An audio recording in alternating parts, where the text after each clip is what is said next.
Olá, investidores! Hoje, dia 17 de outubro, estamos aqui finalmente para fazer um vídeo de análise fundamentalista. Aliás, não será um vídeo, tá? Provavelmente a gente vai ter 2 ou 3 vídeos de análise fundamentalista. Esse primeiro vídeo, ele é fundamental, ele é importantíssimo para você, pequeno investidor, vocês que estão aí na bolsa, estão com ações de longo prazo e não sabem se ela cria valor para vocês, acionistas ou não, ou vocês que estão iniciando e nem compraram nada de ação, estão querendo iniciar na Bolsa de Valores. Nós vamos falar um pouco de análise fundamentalista. Nós vamos fazer esse vídeo de forma bem devagar, bem lenta, tá? Porque esse tema é bastante complexo. Nós vamos tentar ensinar de modo detalhado para que vocês, ao final do vídeo, consigam compreender minimamente aquilo que é importante de vocês analisarem quando vocês vão comprar uma ação ou não, tá? Então, o meu prazer aqui é ensinar vocês e começar esse vídeo falando um pouco de EVA, tá? O EVA é o valor econômico agregado. Muita gente começa a análise por múltiplos, tá? Através de preço sobre o valor patrimonial, né? O preço da ação pelo valor patrimonial da ação, ou o preço da ação divididos pelo lucro por ação, ou o EV divididos pelo EBITDA. O EV é o valor de mercado das empresas mais a dívida líquida dividido pelo EBITDA, que é a verdadeira geração de caixa de uma empresa. Eu não vou começar por aí. Esse beabá, eu não vou começar pelo beabá, vou começar por aquilo que é importante, tá? Que é se uma empresa está trazendo valor para o acionista ou não, tá? Então vamos começar com o EVA. O EVA é o valor econômico agregado. Ele é uma medida de desempenho desenvolvida por uma consultoria chamada Stewart e Company, e aponta se uma empresa está gerando valor econômico para os seus acionistas. Então, o EVA é o seguinte, ele tem uma parte que é a rentabilidade do acionista, né? Se a empresa está gerando um lucro operacional após o imposto, lucro líquido operacional, acima do custo de capital dela. Tá? Porque a empresa pode estar gerando lucro, tá? Esse é um exemplo que eu vou dar. A empresa pode estar bem, gerando um lucro operacional brilhante, só que ela está pagando caro para isso. O custo dela, o custo de capital tanto próprio ou de terceiros, está muito alto. Seja por uma condição de mercado, de uma taxa de juros muito alta, né? Seja por uma estrutura de capital falha, onde a empresa tem muita dívida e essa dívida ela está comprometendo a empresa. Então, a parte financeira, que é o custo da dívida, custo do capital próprio, a gente vai ver aqui, tá? O capital investido multiplicado pelo WACC, que eu vou explicar direitinho o que é, tá? E essa parte aqui é exatamente o lucro da empresa, o lucro operacional, não é o lucro líquido que vocês olham, a empresa deu lucro, então tá bom, a empresa tá boa, nada disso. Pessoal, não é isso que funciona, tá? Então, vamos lá. Se o EVA for negativo, significa que a empresa não está gerando valor ao acionista, tá? Com os recursos investidos no negócio, seja de capital próprio e de capital de terceiros. Às vezes a empresa tem uma estrutura de capital onde 70% é capital de terceiros, dívida, tá? E 30% é capital próprio, equity, que é o acionista, tá? É você aí que está investindo na empresa.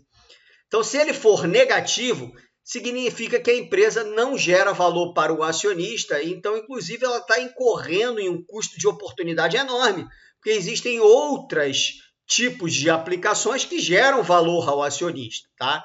Então, esse é o primeiro detalhe.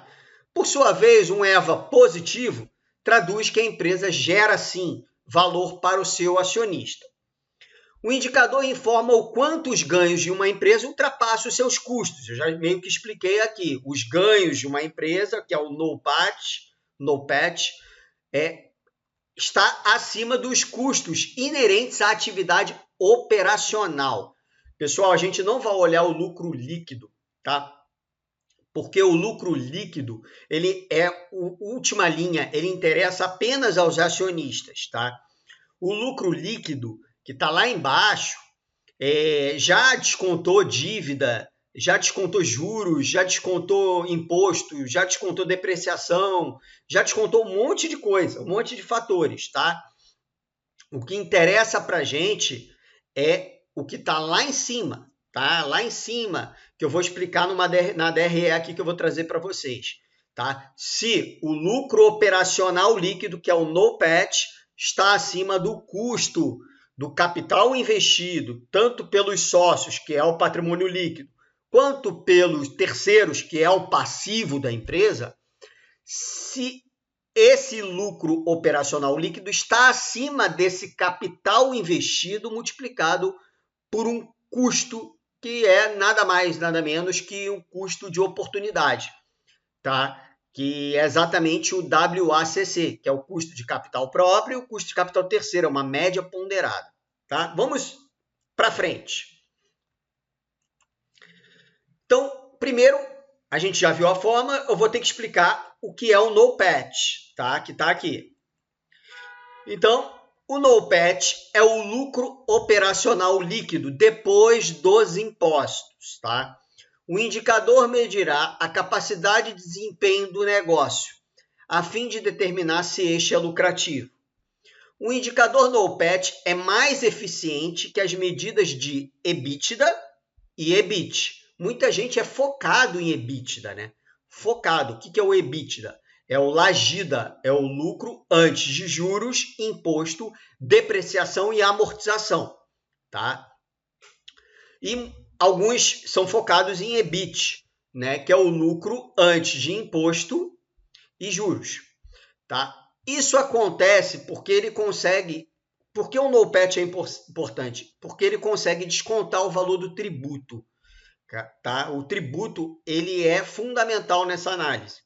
Além disso, ele é usado também para a composição de outras fórmulas muito importantes, como o ROIC, que é o retorno sobre o capital investido, que a gente pode falar no outro vídeo, tá? Senão vai ficar gigante esse vídeo.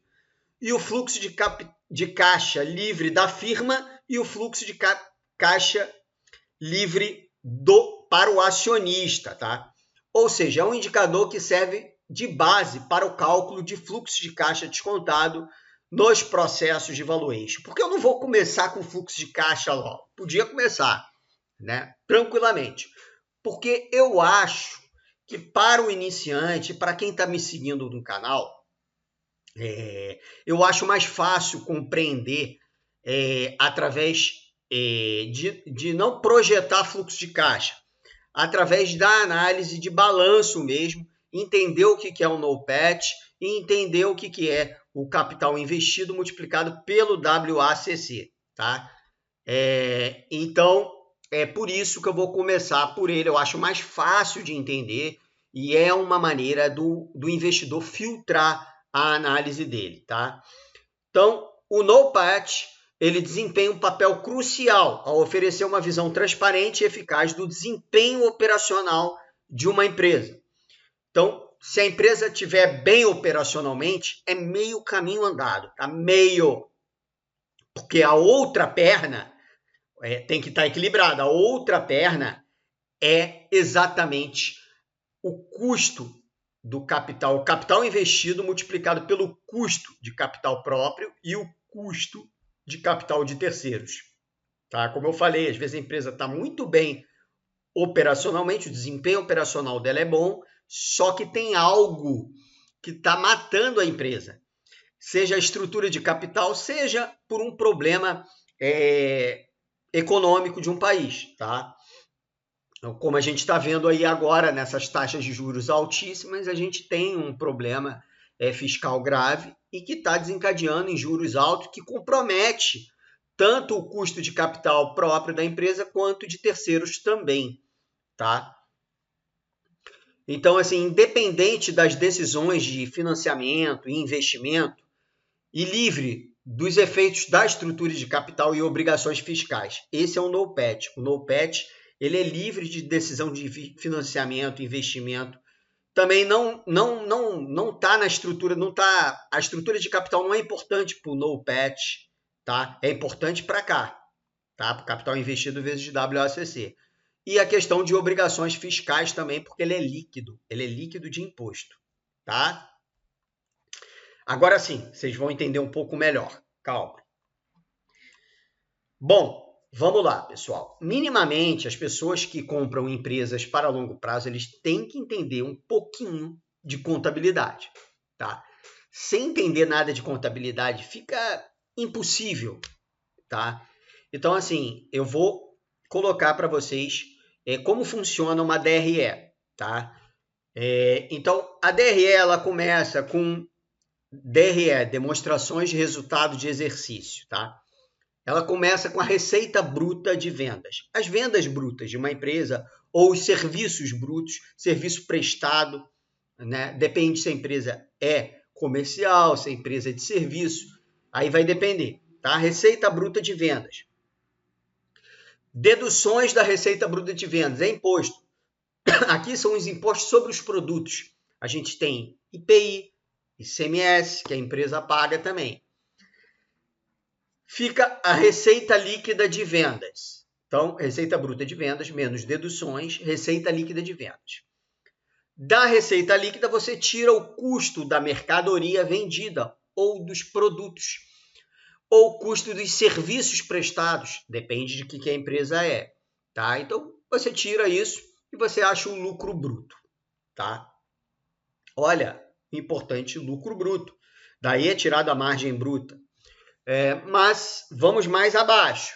Do lucro bruto, você vai tirar as despesas operacionais, tá? Somente as operacionais, tá bom?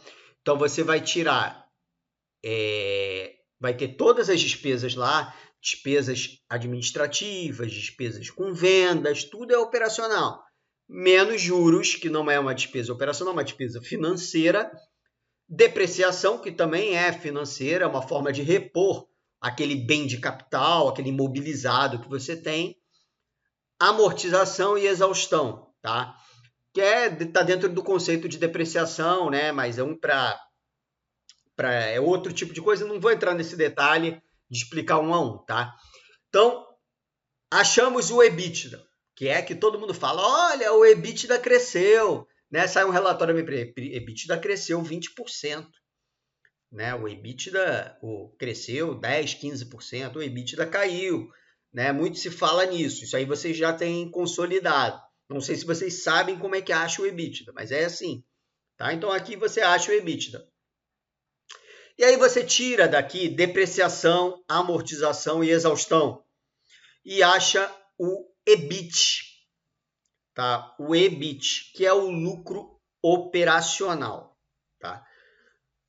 Do lucro operacional, você vai tirar os impostos, que é 1 menos alíquota. Normalmente, essas empresas grandes de bolsa, elas têm uma tributação de imposto de renda e contribuição social sobre o lucro líquido, que são essas atributações que eu estou falando, de 34%.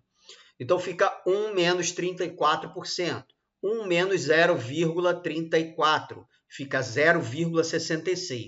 Então, você vai multiplicar o EBIT, ou o lucro operacional, multiplicar por 0,66.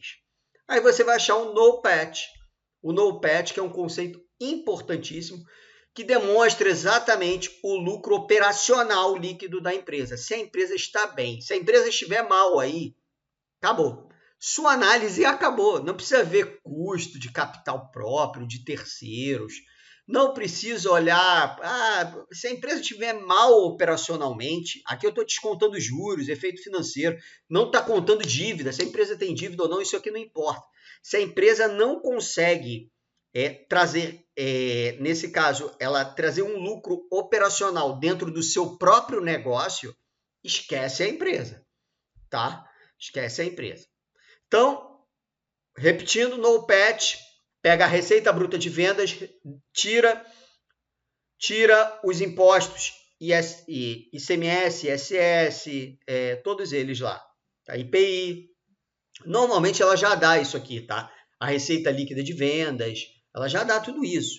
Tira o custo das mercadorias e acha o lucro bruto, que também ela dá normalmente. A partir daí não, a partir daí tu tem que fazer algum tipo de cálculo, e aí você pega as despesas operacionais, tira juros, né? Juros não conta, depreciação e nem amortização, vai achar o EBITDA, tira a depreciação, amortização e exaustão, tá? Aí você vai tirar, diminuir, vai achar o lucro operacional. Do lucro operacional você tira o imposto, acha o NOPAT, tá? Que é muito importante para essa fórmula aqui, e como eu falei, é 50%. Se o NOPAT já é ruim, já é fraco, né? Se o lucro operacional, a empresa não tem lucro operacional, significa que o custo da mercadoria vendida e as despesas operacionais são maiores do que a receita. Então, esquece, né? Esquece. Vamos lá. Agora vamos dar um exemplo de cálculo de NOPAT. Isso aqui é uma empresa X, tá? Depois a gente vai pegar uma empresa que está aqui nesse vídeo ainda, que é a Randon, já vou antecipar, para a gente fazer essa análise, tá? Mas primeiro vamos uma empresa fictícia aqui. Ela tem uma receita líquida de 1 milhão, ela tem um custo de mercadoria vendida de 600 mil. Então, como eu falei, na fórmula, receita líquida menos custo de mercadoria vendida, achou o lucro bruto, 400 mil, tá? Desses 400 mil, você vai lá, vai tirar despesas operacionais, vendas administrativas, vai tirar 100 mil, já vai achar o EBITDA. Já vai achar o EBITDA. Achou o EBITDA, beleza, achou o EBITDA. Aí vai diminuir depreciação, amortização, né, 20 mil. Aí vai achar o EBIT, 280 mil, 300 mil menos 20 mil, 280 mil. O imposto, que é 34%, e aí você vai multiplicar os 280 mil vezes 1 menos 0,34, tá? E vai achar 184.800. Então, essa empresa, operacionalmente, ela está bem, tá? Mas isso não é suficiente, porque se ela está não trazendo valor, se o custo dela está muito alto, né? Ela tem que reavaliar a sua estrutura de capital, né, dentro desse fenômeno para gerar valor ao acionista, tá bom?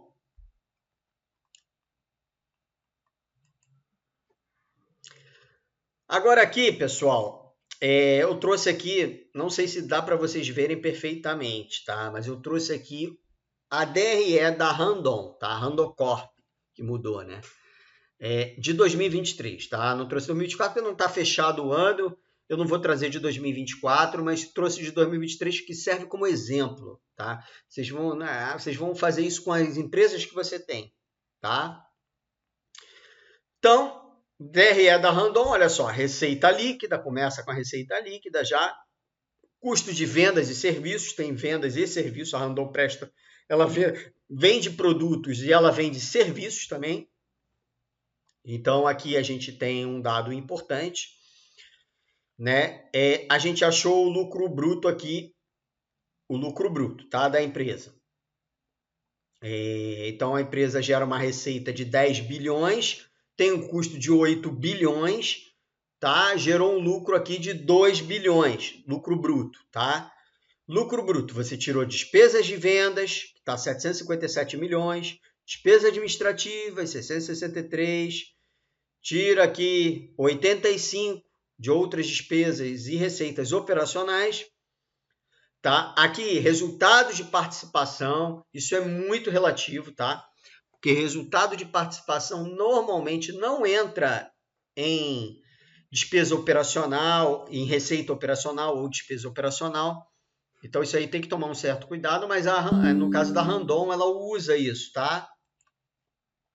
Ela coloca, porque essas participações, elas são meio que pré-operacionais, isso está no resultado dela, tá? Então, aí tem, isso aqui é uma DRE, tá? Resultado financeiro, tudo ali, bonitinho, né? Operações descontinuadas, chegou o lucro líquido de 381 milhões. Né? O EBIT aqui está 1.284 e o EBITDA 1.570. E tem uma margem EBITDA de 14,4%. Você olhando essa DRE, você fala, poxa, é uma boa empresa. Ela gera lucro, né? Ela tem um EBITDA muito bom, é uma boa empresa. Só que será que ela está trazendo valor ao acionista? Vamos lá. Vamos achar o NOPAT para a Randocorp, tá?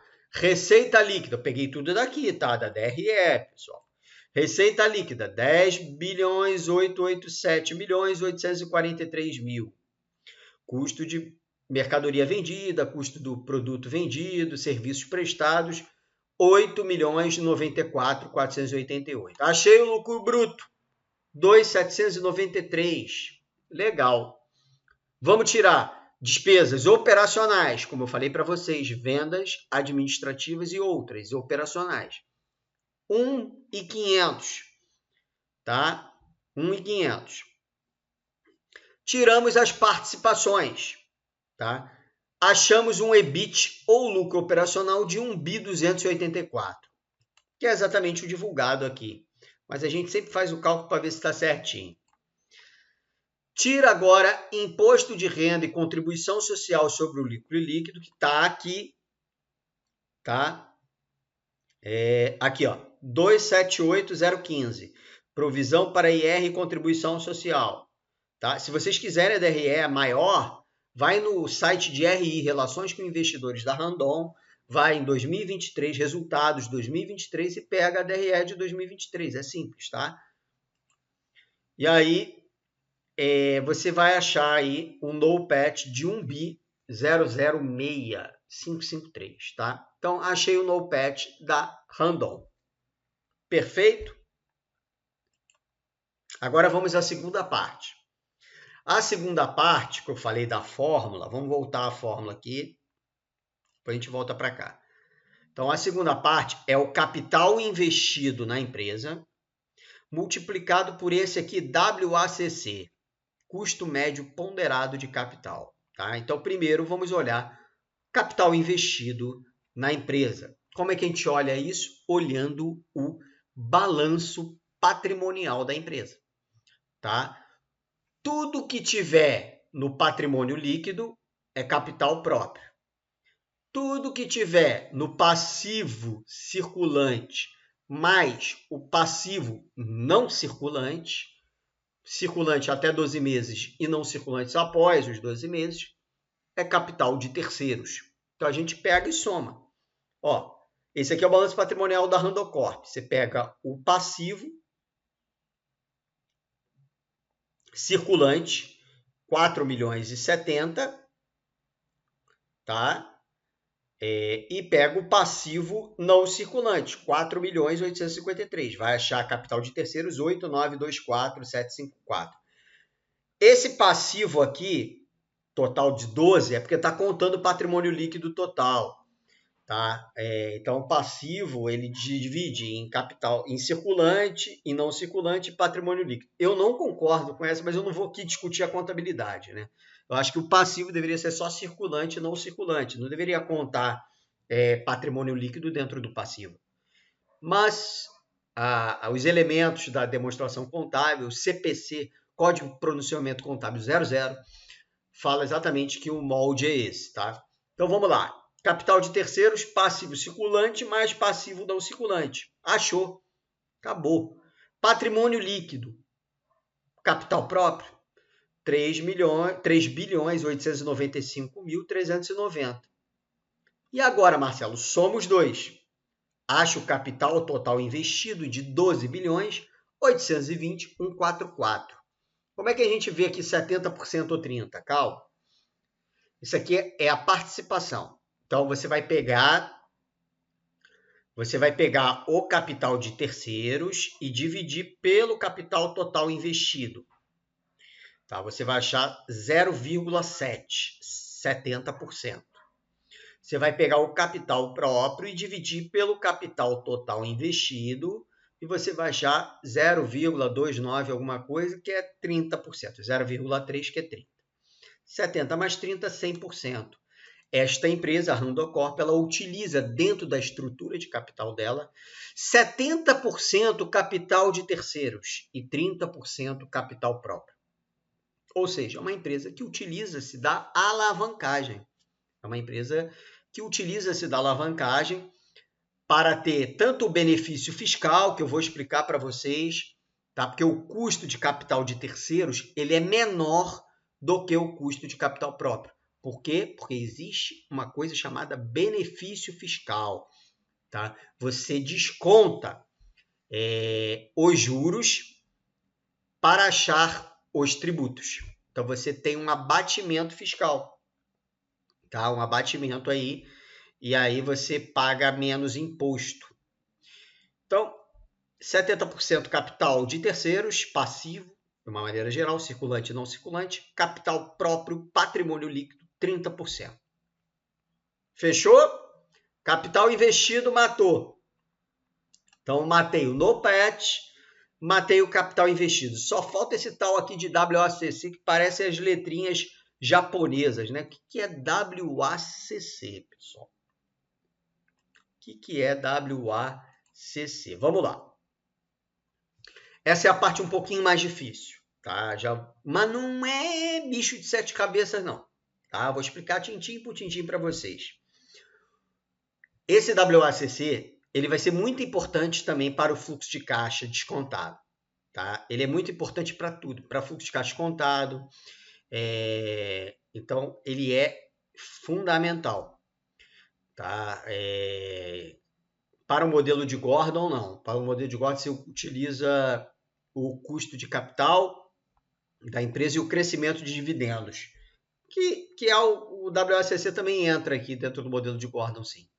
Tá? Mas vamos lá. Esquece o modelo de Gordon, esquece fluxo de caixa descontado por enquanto. Tá? Custo médio ponderado de capital. Representa a média do custo de capitais próprios e de capital de terceiros de uma empresa, sendo que cada fonte tem um peso dentro da estrutura de capital da empresa. Tá? Então, assim, a gente tem que saber qual é o custo de capital próprio e o custo do capital de terceiros. A gente já sabe o valor do capital próprio e do capital de terceiros, calculado aqui. A gente agora tem que calcular o custo. Tá? Então, vamos lá. O custo, o WACC, é o custo de capital de fonte interna, ou seja, capital dos acionistas, capital próprio, tá? Teu capital, acionista que está aí, acionista da Magalu, né? O pessoal gosta de Magazine Luiza. Eu peguei a Randon, que é uma empresa bem melhor, né? Então, assim, custo de capital da empresa, né? Do acionista, custo de capital do acionista, que é esse KE aqui, tá? Esse KE, custo de capital do acionista. Aqui é a proporção de custo de capital próprio sobre o custo de capital de terceiros. Tá? A proporção do custo de capital próprio para o custo de capital total. Isso a gente já calculou, é aqui. Qual é a proporção de custo de capital próprio para o custo de capital total? 30%. É esse aqui divididos por esse, dá 30%. Fechou? Fechou? Fechou. Tá? E o outro lado da operação é o KD, que é o custo de capital de fonte externa, ou seja, da dívida, advindo de banco, financiamento, empréstimo, de uma maneira geral, tá? Então, o KD é esse custo de capital, né? Agora aqui a gente tem a proporção. Qual o percentual de capital de terceiros frente ao capital total da empresa, tá? Vezes o benefício fiscal, que é 1 menos IR. 1 menos imposto de renda. É essa a forma. Essa é a forma mais usada no mundo, tá? Para tudo. Então, se vocês querem aprender, fazer análise de empresa, tem que conhecer essa forma. Não tem jeito, não tem como sair. Não tem como sair disso. Vamos avançar. Vamos avançar. Então, a gente já sabe as proporções de capital próprio frente ao capital total, que é esse E aqui. É de equity, tá? Equity, que é ações, né? Equity, que é o capital próprio, né? Divididos pela dívida mais o equity, quer dizer, todo o capital. Tá?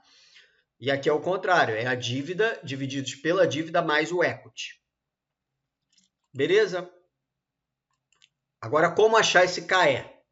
O KE, existe um modelo que é o modelo KPM, tá? É um modelo de precificação de ativos desenvolvido por Sharpe e Linter em 1965.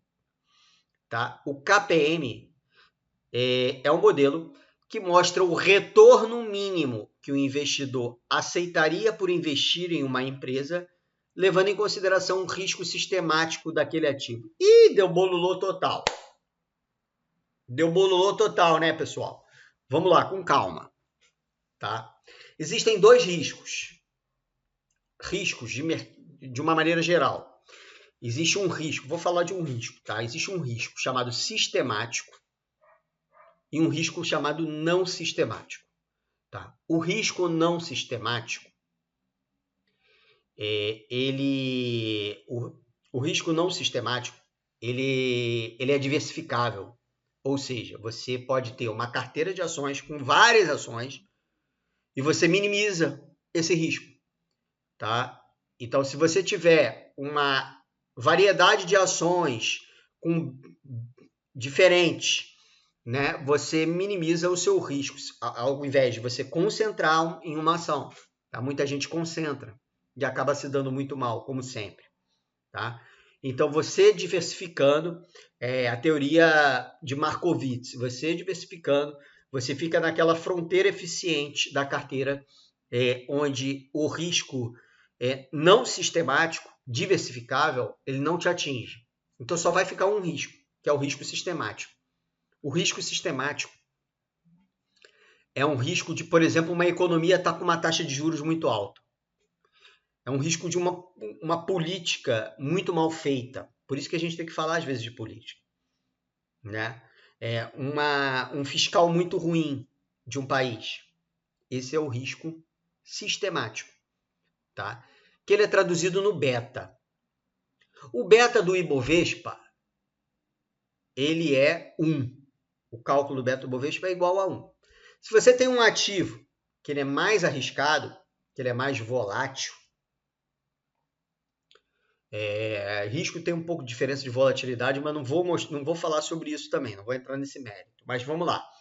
Tem um ativo onde tem uma empresa que tem uma volatilidade muito maior porque a dívida dela é muito maior ou ela tem uma margem muito pequena, então a volatilidade dela na bolsa vai ser maior e aí o beta dela vai ser maior do que 1, que é o beta do Ibovespa. Por que as carteiras estão piores que o Ibovespa? Numa tendência de baixa, numa tendência fraca da bolsa, as carteiras são menores que o Ibovespa porque você não vai ter aquilo que o Ibovespa dá, que a maior parte é Vale, né? Petrobras, você tem small caps, né? Você tem variedade de ativos que você acredita, né? Que você já estudou e etc. E esse beta mede isso. Quando ele é acima de 1, é porque a empresa que tu está investindo é mais arriscada. Quando ele é abaixo de 1, é porque a empresa é menos arriscada. É inversamente correlacionada com a bolsa. É uma empresa, por exemplo, que o dólar ajuda muito ela. Vou dar um exemplo aqui, Suzano, né? A própria Vale, que o dólar ajuda, e etc. Elas não tendem a cair tanto quando a bolsa cai tanto e o dólar sobe muito. Não tendem a cair. Né? Pode até cair um pouco, mas não cai igual as outras. Não cai as varejistas, igual as construtoras, que tem beta alto. Então, o KPM é esse modelo que mostra o retorno mínimo que o investidor aceita por investir em uma empresa levando em consideração o risco sistemático, que é o beta daquele ativo. A fórmula ela leva em consideração algumas variáveis. Então, o retorno esperado do acionista, que é esse ERI, tá? ERI, retorno requerido pelo acionista, tá até aqui, é igual à taxa livre de risco. O que é a taxa livre de risco, Marcelo? É o Tesouro Selic, pessoal. Normalmente é o título de 10 anos, tá? Mas vamos simplificar isso aí, cara. Pô, senão tu vai ficar louco. Tesouro Selic. Você vai pegar lá quanto é o CDI, né? Quanto é o Selic, do governo. Você vai lá, pum, 10,75, 10,75. Vai botar 10,75 aqui, tá? Mas o beta do ativo, tá? Aí como é que eu calculo o beta, tá? Do ativo? Não precisa calcular o beta, pessoal. O beta é a covariância, aí é muito para vocês, dividido pela variância. Então, assim, não precisa calcular o beta, pessoal. As plataformas, a maioria, acho que até o Status Invest, acho que vários têm aí. Você pega lá o beta que eles estão dando, que a maioria está dando, tem um Investing, que também tem um beta, tem um...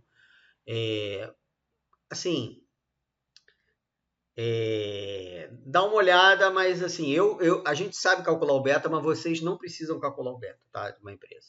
Porque senão fica muito complicado. Tem o beta desalavancado, o beta alavancado. Eu vou botar muita ideia na cabeça de vocês. Então, o beta tá lá. Você bota lá beta random no Google. Beta da random. Vai vir lá o beta. Tá? O beta que eles dão lá.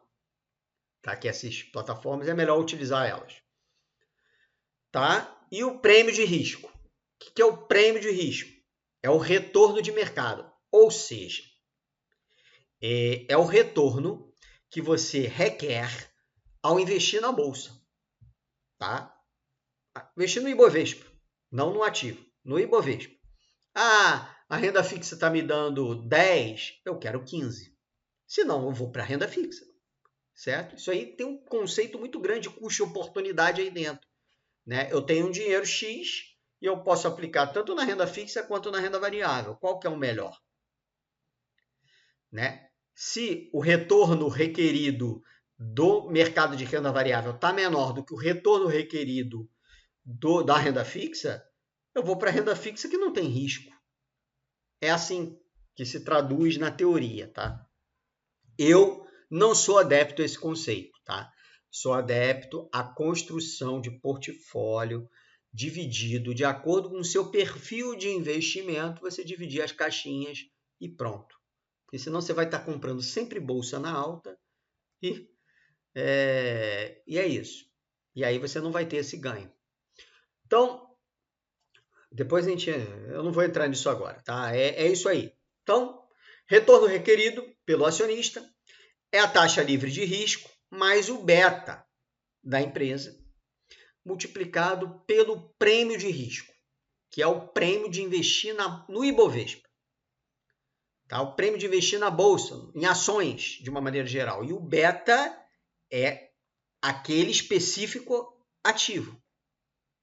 Cada ativo tem um beta. A Randon tem um, a Vale tem outro, a Suzano tem outro, a Petrobras tem outro, tá? Então você vai calcular isso aqui. Calculou isso, você já sabe o custo do capital próprio, que é o CAE. O CAE, o custo de capital próprio, é a taxa livre de risco mais o beta do ativo, tá? Multiplicado pelo prêmio de risco, que é o risco de mercado mesmo, menos o ativo livre de risco. Tesouro Selic, tá? Livre de risco. Vamos calcular? Topas? Topas calcular? Então vamos embora. Vamos lá. Agora ficou fácil. Vocês entenderam. Eu acredito. Se não entenderam, cara, comentem aí. Que eu vou tentar explicar. A gente tenta explicar digitando aqui no YouTube, tá? Ou volta o vídeo várias vezes, tá? Então, a gente colocou ali o retorno livre de risco 11%, tá? Ah, Marcela, mas a taxa de juros vai a 12%. Ah, Marcela, tá pagando aí 13% no Tesouro. Que loucura, né? Chegou a 13%, bateu 13% hoje. Mas eu não vou usar. Eu não vou usar o 13% nem o 12%. Porque senão eu vou estar perpetuando uma condição ruim, tá? De mercado. Mas eu vou usar o 11%, tá? Eu vou usar o 11%. Aí vai muito daquele que tu acha que vai acontecer. Eu acho que realmente os juros vai subir um pouco mais de 11%, mas não vai se sustentar nos 12, ou pode até se sustentar num próximo governo mais ortodoxo, ele volta a cair, que é normalmente o ciclo de mercado vai, tá? A não ser que a gente está indo para a falência do país, tá? Se a gente estiver indo para a falência do país, cara, não faz nem cálculo, nem investe aqui, tá? E, inclusive nem na renda fixa, porque o livre de risco da renda fixa vai ter muito risco, tá? Se der um calote na dívida, algo desse sentido. Eu não estou colocando isso em jogo, tá, pessoal? Isso aí está na construção do teu portfólio. Se você tem esse risco, bota 20% lá fora nos Estados Unidos. Né? É isso. Então, 11%, tá? É a minha taxa. Eu acho que é uma taxa bem honesta. Tá? É a média, inclusive, da Selic durante 20 anos. Tá? E estou requerendo um retorno de mercado de 16%. 5% a mais do que a renda fixa. Tá? O beta da Randon é 1,1. Tá? Então, eu acho que o custo de capital próprio é, vamos lá, 11%, 0,11, 11% é 0,11, mais 1,1, que é o beta, lembra da fórmula, beta, ó o beta aqui, livre de risco, 11%, 0,11, mais o beta, 1,1, multiplicado pelo prêmio de risco. Qual é o prêmio de risco? É o retorno requerido para o mercado e o retorno da renda fixa do Tesouro. 16 menos 11, 5. Então, 0,05. 5% é 0,05. É 0,11 mais 0,055. 1,1 vezes 0,05 é 0,055. Então, custo de capital próprio é 0,165, que é 16,5%. Então, achei o custo de capital próprio da empresa. Olha como está alto, né? 16,5%. É mais do que o retorno desse ativo para tu investir numa Randon da vida, ele tem que te dar um retorno de 16,5% na teoria, só de capital próprio. Mas tem o capital de terceiros na parada, tá? Que a gente vai fazer a conta depois, na frente. Vamos lá, o custo de capital estrangeiro. Aí, cara, deixa eu ver aqui. Eu peguei as dívidas da Randon. Dívida estrangeira, 425 milhões, 7,36%. E dívida nacional, dívida do Brasil mesmo, tem 5.353. Tá? Então, dívida total 5.778. Esses percentuais aqui é porque 425 milhões divididos por 5.778 dá 7,36%. E pegando 5.353 dividido por 5.778 dá 92,64%. Já botei os percentuaizinhos aqui. E o custo médio da dívida estrangeira é de 7% ao ano. E o custo médio da dívida nacional é de 13,2% ao ano. Repara já aqui que o custo da dívida é 13,2%. O custo de capital próprio é 16,5%. Ou seja, é melhor ele tomar dívida do que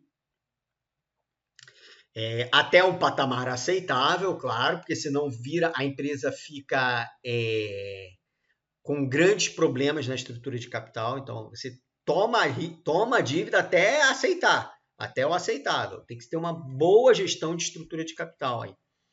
Então, 13,2%.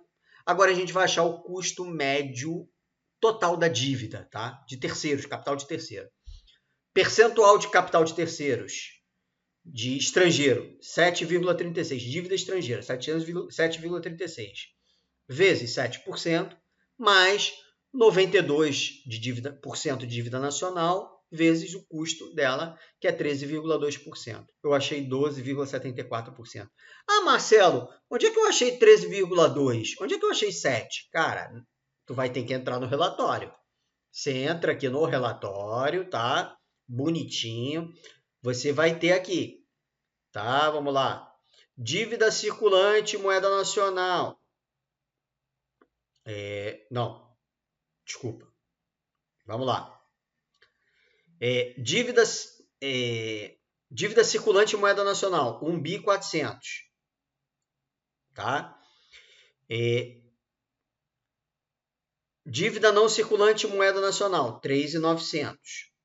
Você vai pegar isso aqui e somar, tá? Circulante, moeda nacional e não circulante, moeda nacional. Vai pegar a estrangeira também, 174 milhões, o estrangeira circulante, e vai pegar a estrangeira também aqui, 251.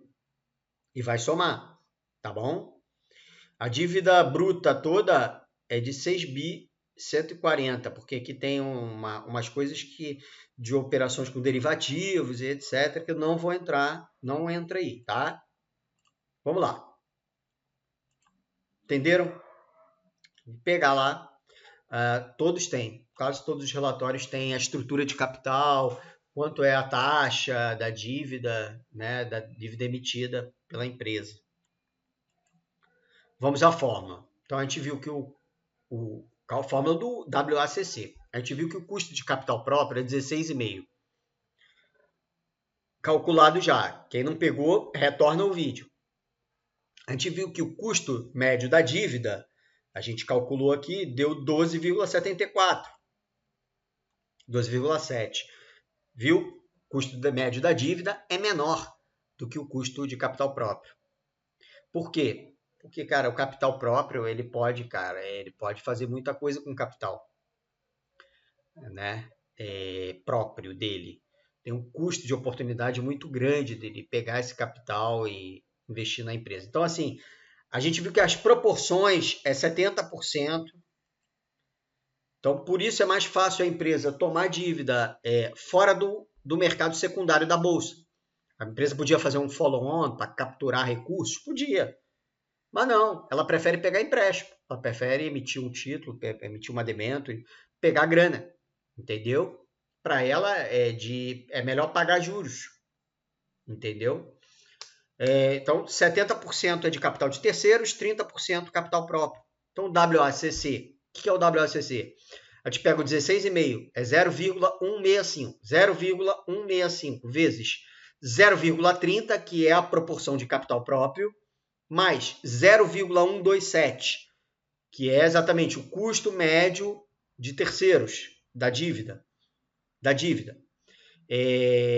0,127 vezes 0,7, que é a proporção de capital de terceiros, vezes 0,66, que é aquele 1 menos 0,34, 34% que eu falei. Nisso eu acho um WACC de 10,817. Pronto, agora eu já tenho tudo. Vamos lá para a fórmula do EVA. O EVA é igual ao NOPAT, que a gente achou lá no início. O NOPAT foi a primeira coisa que a gente achou. Tá? A gente achou o NOPAT aqui, ó. NOPAT 1 e 6. Pode voltar no vídeo, tá? Voltem no vídeo à vontade para ver. 1 bi e 6 de NOPAT. Tá? De lucro operacional líquido. E o custo? Como é que está o custo? Capital próprio mais capital de terceiros, que dá 12 bilhões 820, tá? Soma 12 bilhões. Capital próprio e capital de terceiros. A gente somou, lembra? 12 bilhões, ó, 8 bilhões mais 3.895, 12 bilhões e 820. É o capital todo investido que você tem que somar, tá? Todo. Multiplicado pelo custo, pelo WACC, que é 10,817%. Está aqui 0,10817. 1 bi e 6 menos 1 bi 386. O EVA é negativo. 386,754,97. O que significa isso? Significa que hoje a Randon não gera valor para você. Tá? Eu não vou investir em Randon. Calma. Tá? Isso aí vai para o segundo vídeo. Por quê, pessoal? Inclusive, eu recomendo a Randon, tá? Em termos de fundamento. Porque, primeiro, é uma empresa muito boa em termos de operacional e etc. Só que a empresa está com uma estrutura de capital até boa, tá? 70 e 30 para uma empresa que quer crescer. Só que o que está comprometendo ela é exatamente o custo de capital. Tá? É o WACC. Não é a estrutura de capital. É o WACC. Aí que vem a análise qualitativa. Você tem que entender qual é o problema da empresa. E aí só com experiência mesmo, com o tempo, é o WACC. Por que o custo de capital está alto, tanto próprio quanto de terceiros da empresa? Bom, simplesmente porque a Randon, para captar seus recursos, ela está pagando uma taxa muito alta.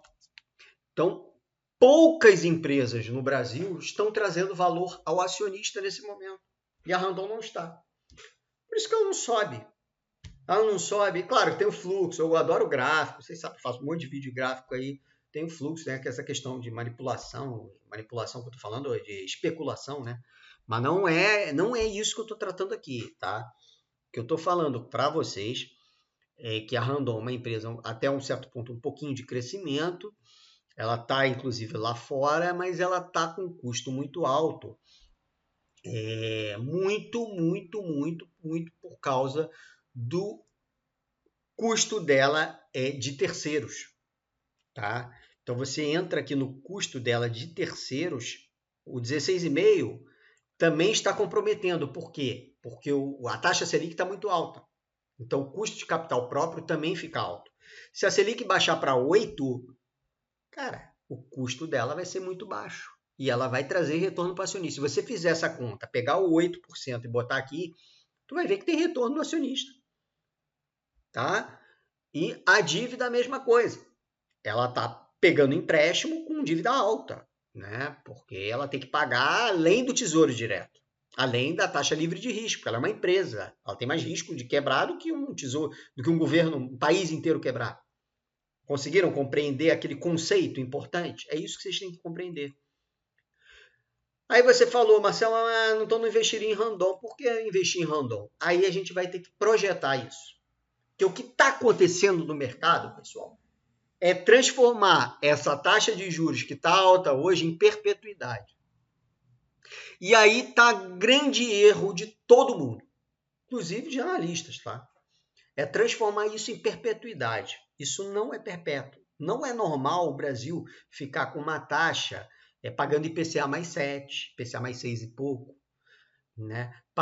Tendo uma Selic indo a 12, 13. O normal é 10, 9,5, 11, 10,5, 10 pelo menos, né? E a gente tem ciclos, né? Que vai abaixo de 10. Então não dá para perpetuar isso. Então o que você tem que fazer? Além da Randon ser uma empresa que está crescendo, então a gente tem que colocar isso no fluxo de caixa futuro dela, do primeiro período, do segundo período, do terceiro ano, do quarto ano e da perpetuidade também da empresa. E o maior valor da Randon está na perpetuidade. De toda empresa está na perpetuidade, né? Não nos 5 primeiros anos. Trazer a valor presente isso, descontado um custo de capital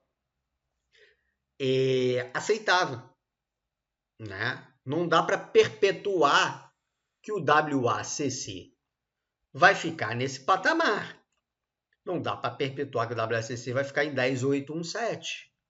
Pode ir a 9. Se for a 9, já começa a trazer valor acionista. Então é isso que eu queria mostrar para vocês hoje. Tá? Eu peço duas coisas para você. Primeiro, é porque é muito importante para mim. Primeiro, comentar se gostaram. Tá? Se deu para entender alguma coisa do que eu disse, porque eu não tenho a menor ideia se vocês entenderam. Da capacidade de, não de inteligência, porque muitos aqui a maioria tem um QI alto, inteligente, porque estão no grupo, estão no meu canal, então tem um QI alto. Mas a compreensão em termos de estudo mesmo, de contabilidade um pouquinho, né? E até da forma que eu falei também, ver se deu para entender. Tá? Se tiver alguma dúvida que dê para sanar, pode botar aqui no YouTube que a gente tenta sanar, tá? Aqui da nossa maneira. Segundo é dar o like no vídeo. E então 3 é dar o like no vídeo, comentar e compartilhar o vídeo com outras pessoas. E o terceiro, pessoal, Instagram. Tá? Tubo Invest Research. Entra lá. Tá? É importante entrar lá no Instagram.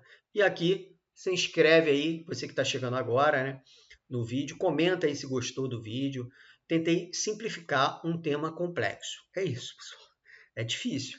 Tá? E eu vou tentar fazer um outro vídeo lá na frente do fluxo de caixa. Tá?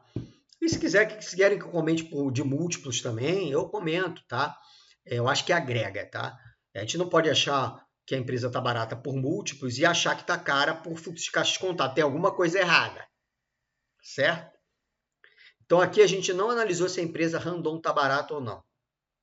A gente analisou aqui se a empresa está trazendo hoje valor ao acionista ou não. E não está. Não significa que você não tem que investir na Randon. Tá? Não significa isso. Significa que hoje não está trazendo valor, mas se compra. O grafista ele compra na alta sensível, quando já fez pivô de alta. O fundamentalista não. Ele compra na acumulação, ele compra antes, tá bom? Quando a ação não sobe. Grande abraço, espero que tenham gostado e até a próxima. Valeu!